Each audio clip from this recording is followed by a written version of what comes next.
Hi all, இந்த வீடியோவில் நம்ம எதை பற்றி பேச போகிறோம் அப்படின்னு பார்த்தீங்கன்னா செகண்ட் மேரேஜ் அப்படிங்கிற ஒரு டாப்பிக்கை பற்றி தான் பேச போகிறோம்.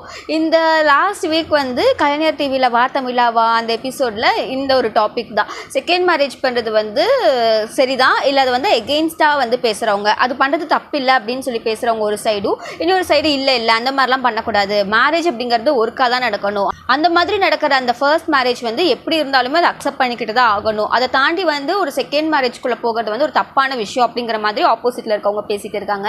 ஸோ இந்த ஒரு ஷோ நான் பார்த்ததுமே இதுக்கு முன்னாடி இருந்தே எனக்கு ஒரு தாட் இருந்துக்கிட்டே இருக்கும், எப்போவுமே இந்த மாதிரி ஒரு விஷயத்தை நம்ம பேசணும் அப்படின்னு சொல்லிட்டு நான் நினச்சிட்டே இருந்தேன் ரொம்ப நாள். ஸோ அதே மாதிரி இப்போ ரீசெண்டாக அந்த மாதிரி ஒரு டாப்பிக்கில் அந்த ஷோ போச்சு. அதில் என்ன சொல்கிறாங்கன்னா, நிறைய பேர் அவங்களோட ஒரு ஒப்பீனியனை அவங்க சொல்லிக்கிட்டு இருக்காங்க.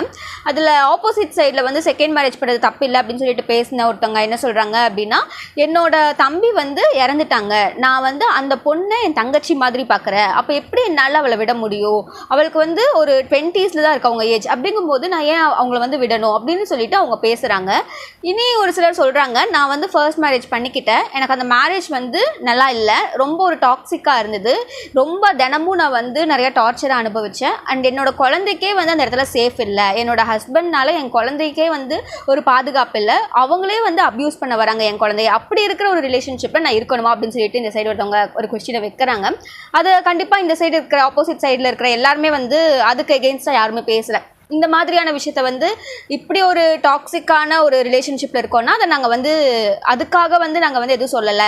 சில பேர் வேணும்னே பிரியறாங்க, ஒரு கொஞ்சம் கூட ஒரு சின்ன சின்ன மிஸ் அண்டர்ஸ்டாண்டிங்னால மேரேஜ் ஆன கொஞ்ச நாள்லேயே ஏதோ செட் ஆகலை அப்படிங்கிறதுனாலலாம் பிரியறாங்க, இதெல்லாம் தப்பாக இருக்குது, நம்ம கல்ச்சர் என்ன ஆகுறது அப்படின்னு சொல்லிட்டு ஆப்போசிட்டில் பேசுகிறாங்க. ஆப்போசிட்டில் இன்னும் ஒரு சிலர் என்ன சொல்கிறாங்க அப்படின்னா, ஒரு மேரேஜ் நடக்குது, அந்த மேரேஜ் ஹெல்த்தியாக போகலை, நம்ம நினச்ச மாதிரி அந்த மேரேஜ் லைஃப் இல்லை அப்படிங்கும்போது ஒரு செகண்ட் மேரேஜ் பண்ணுறோம் அப்படின்னா சொசைட்டியை எப்படி ஃபேஸ் பண்ணுறது, சொசைட்டி என்ன சொல்லுவாங்க, நம்ம சமுதாயம் ஒவ்வொரு தடவையும் சொல்லும்போது இவங்க ரெண்டாவது கல்யாணம் பண்ணிக்கிட்டாங்க, இவங்களை ரெண்டாவது கல்யாணம் பண்ணிக்கிட்டாங்க அப்படின்னு சொல்லிட்டு ஒவ்வொரு தடவையும் அந்த வார்த்தையை கேட்கறதுக்கு அந்த ஃபர்ஸ்ட் மேரேஜ் எவ்வளோ கொடுமையாக இருந்தாலும், எவ்வளோ டாக்ஸிக்காக இருந்தாலும், எவ்வளோ டார்ச்சர்ஸ் இருந்தாலுமே அதை அக்செப்ட் பண்ணிக்கலாமே அப்படின்னு சொல்லிட்டு பேசுகிறாங்க.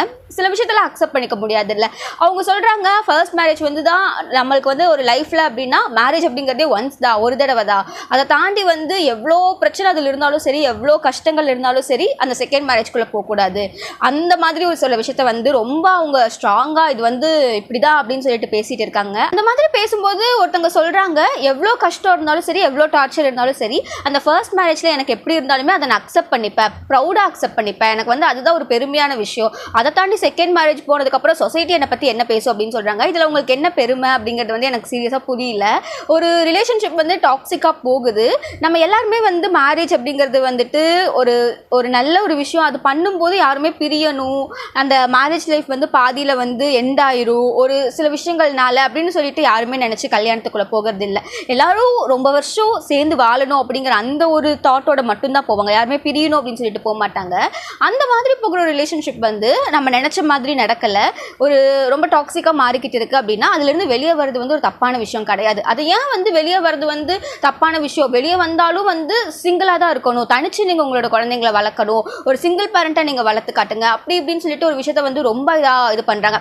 எகெயின் நம்ம ஒரு விஷயத்த சொல்லணும் அப்படின்னா எல்லாத்துக்குமே அவங்களோட ஒப்பீனியன் தான். இதில் நம்ம ஃபேமிலி மெம்பர்ஸோ, நம்ம சொசைட்டியோ, இல்லை ரிலேட்டிவ்ஸோ அவங்க என்ன நினைப்பாங்க, இவங்க என்ன நினைப்பாங்க அப்படின்னு சொல்லிட்டு ஒரு விஷயத்த பண்ணுறதை தாண்டி உங்களுக்கு இண்டிவிஜுவலாக, நம்மளுக்கு இண்டிவிஜுவலாக ஒரு விஷயம் இருக்கும்.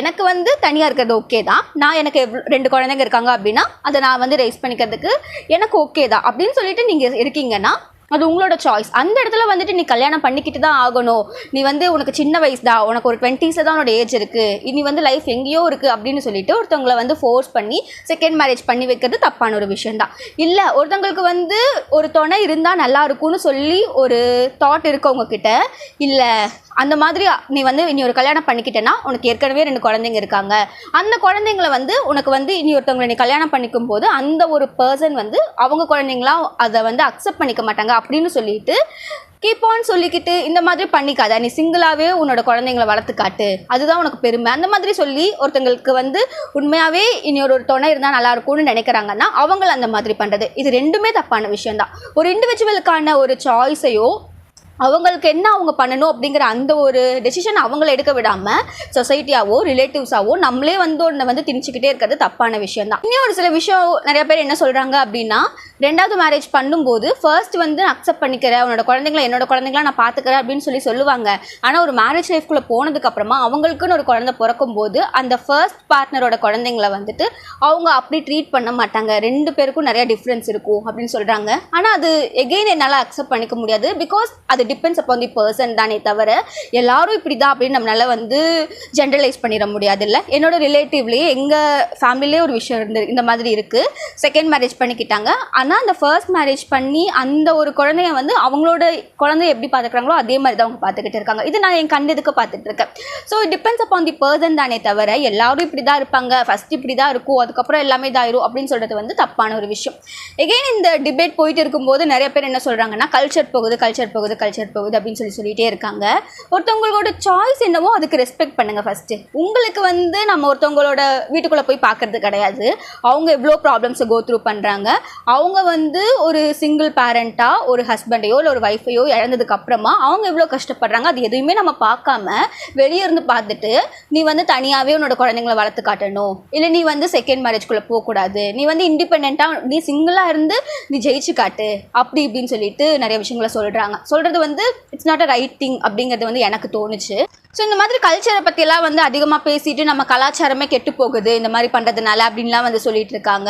இது எதுவுமே வந்து நம்ம ஸ்டாட்டிஸ்டிக் படி பார்த்தாலும் சரி, ரியலாக நம்ம வந்து சில விஷயங்களை கரெக்டாக யோசிச்சு பார்த்தோம்னா அக்செப்ட் பண்ணிக்க முடியாத ஒரு விஷயம் தான். அண்ட் அதே மாதிரி இனி சில பேர் என்ன சொன்னாங்கன்னா பேரண்ட்ஸை வந்து ரோல் மாடலாக பார்க்குறாங்க. நீங்கள் வந்து இப்படி பண்ணீங்கன்னா அந்த குழந்தைக்கு நீங்கள் தான் இன்ஸ்பிரேஷனாக இருப்பீங்க, நீங்கள் தான் ரோல் மாடலாக இருப்பீங்க, உங்களை பார்த்து வளர அந்த குழந்தை நீங்கள் என்ன பண்ணுறீங்களோ அதே தான் பண்ணுவாங்க அப்படின்னு சொல்லிட்டு சொல்கிறாங்க.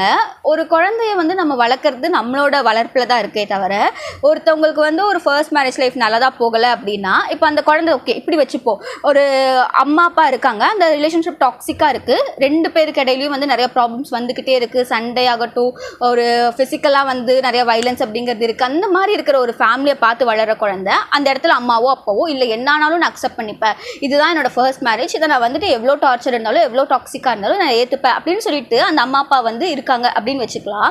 அதை பார்த்து வளர்ற அந்த குழந்தைக்கு வந்து என்ன தாட் ஆகும்னா ஃபியூச்சரில் எனக்கும் இந்த மாதிரி ஒரு தப்பான வந்து ஒரு டாக்ஸிக்கான ஒரு ரிலேஷன்ஷிப்குள்ளே நான் இருந்தாலுமே இதை நான் அக்செப்ட் பண்ணிக்கணும். ஏன்னா எங்கள் அம்மா இதை அக்செப்ட் பண்ணிக்கிட்டாங்க, அப்போ எங்கள் அம்மா என்ன அப்படி தான், அவங்க தான் என்னோட ரோல் மாடல், அவங்க தான் என்னோட இன்ஸ்பிரேஷன் அப்படிங்கும்போது நானும் அதை அக்செப்ட் பண்ணிப்பேன் அப்படின்னு சொல்லிட்டு அந்த குழந்தை இருக்கிறது ரைட் திங் கிடையாது. எது தப்பு எது கரெக்டுன்னு தான் நம்ம சொல்லி வளர்க்கணுமே தவிர இந்த மாதிரி இருந்தால் இது கரெக்டு அப்படிங்கிறத வந்து ஜென்ரலைஸ் பண்ணுறது வந்து தப்பான ஒரு விஷயம் தான். ஸோ இந்த ஒரு டாப்பிக்கை வந்து நான் பேசணும் அப்படின்னு சொல்லிட்டு ரொம்ப நாளாக நினச்சிக்கிட்டு இருந்தேன். ஒரு விஷயத்தை நார்மலைஸ் பண்ணுவோம், நம்மளுக்கு வந்து அவங்க ஃபேமிலிக்குள்ளே போய் நம்ம பார்க்குறது இல்லை. எகெயின் நான் சொன்ன மாதிரி அவங்களுக்கு என்ன நடக்குது அப்படிங்கிறது நம்மளுக்கு தெரியாது. சும்மா வெளியிருந்து பார்த்துட்டு இவங்க சேர்ந்து இருந்திருக்கலாம், இவங்களுக்கு என்ன அப்படி ஒரு பிரச்சனை, குழந்தைங்களுக்காகவாது இருந்திருக்கலாம், குழந்தைங்களுக்கு இவ்வளோ ஏஜ் ஆயிடுச்சு, இந்த ஏஜில் போய் டிவோர்ஸ் பண்ணுறாங்க, இந்த ஏஜில் போய் பிரியறாங்க, இந்த ஏஜில் போய் 2வது கல்யாணம் பண்ணுறாங்க அப்படின்னு சொல்லிட்டு எதையும் வந்து வெளியே இருந்தோ ஒரு தேர்ட் பர்சனாக பார்த்துட்டு சும்மா வந்து எதையும் நம்ம பேசிகிட்டு இருக்கிறதுக்கு நம்மளுக்கு எந்த ஒரு இதுவுமே கிடையாது. ஸோ எல்லாருக்கும் அவங்கவுங்களோட ஒப்பீனியன் இருக்குது, அவங்களுக்குன்னு ஒரு சாய்ஸ் இருக்குது. அதுக்கு வந்து நம்ம ஃப்ரீடம் கொடுக்கலாம். நம்ம ஃப்ரீடம் கொடுக்கறதுக்கு நம்ம யாருமே கிடையாது. அவங்களோட சாய்ஸ் படி அவங்க இருக்கட்டுமே. ரொம்ப வந்து நம்ம அதை பற்றி பேசிக்கிட்டு இப்படி தான் இருக்கணும் அப்படின்னு சொல்லிட்டு ஒரு கண்டிஷன் வச்சுக்கிட்டு அந்த மாதிரி பண்ணுறதை வந்து நம்ம முடிஞ்ச அளவுக்கு ஸ்டாப் பண்ணலாம். ஸோ இந்த வீடியோ உங்களுக்கு பிடிச்சிருந்தா அப்படின்னா லைக் பண்ணுங்கள். அண்ட் உங்களோட ஒரு ஒப்பீனியன் என்ன அப்படிங்கிறத வந்து கமெண்ட்டில் சொல்லுங்கள். இந்த மாதிரி செகண்ட் மேரேஜ் பண்ணுறது இல்லை நிறைய விஷயங்கள் இருக்குல்ல, அதில் உங்களுக்கு என்ன தோணுதோ அது எல்லாத்தையுமே கீழே கமெண்ட்டில் மென்ஷன் பண்ணுங்கள். அண்ட் இந்த மாதிரி வேறு என்ன ஒரு நம்மளோட சொசைட்டியில் நடக்கிற சில விஷயங்களை பற்றி நம்ம பேசலாம் அப்படிங்கிறது வந்து எனக்கு அப்பப்போ தோணிகிட்டே இருக்கும். அது என்ன அந்த மாதிரி ஏதாவது ஒரு டாபிக் இருக்குன்னா அதை சஜஸ்ட் பண்ணுங்கள், அதை பற்றி நான் பேச ட்ரை பண்ணுறேன். அண்ட் இது வரைக்கும் நீங்கள் நம்ம சேனலுக்கு சப்ஸ்கிரைப் பண்ணனா மறக்காமல் சப்ஸ்கிரைப் பண்ணிக்கோங்க. இதே மாதிரி வேறு ஒரு வீடியோவில் பார்க்கலாம்.